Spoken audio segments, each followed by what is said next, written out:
বাচ্চাদের টিফিন বলেন, বিকালের নাস্তা বলেন বা গেস্টের জন্য নাস্তা বলেন, যেটাই হোক না কেন আমরা যদি আগে থেকে স্ন্যাক্স আইটেমগুলো এভাবে রেডি করে রাখি তাহলে খুবই সুবিধা হয়। আমি অনেকগুলো নাগেটস একসাথে বানিয়ে রেখেছি।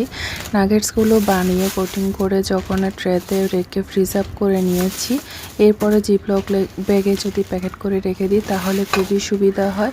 জিপলক ব্যাগে রাখার সুবিধা হচ্ছে ফ্রিজের অন্য জিনিসের ফ্লেভার এর মধ্যে আর আসবে না, একদম সুন্দরভাবে এগুলো ফ্রিজ আপ হয়ে যাবে।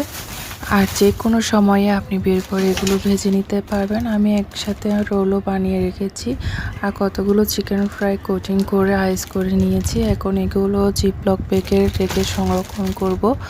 আমার এই আইডিয়াটা আপনাদের কেমন লেগেছে অবশ্যই কমেন্টে জানাবেন। আর এরকম আইডিয়া পেতে আপনারা আমার ইউটিউব চ্যানেলটি সাবস্ক্রাইব করবেন। আর কোন ধরনের ভিডিও দেখতে চান অবশ্যই কমেন্ট করে জানাবেন। এই তো আমার সবগুলো নাস্তা এখন রেডি হয়ে গিয়েছে। আমি কিন্তু এইভাবে নাস্তার সাথে মশলাগুলো করে রাখি, যেমন আদা বাটা, রসুন বাটা, তারপর পেঁয়াজ বাটা, এগুলো আইস করে এইভাবে জিপলক ব্যাগে রেখে দিই।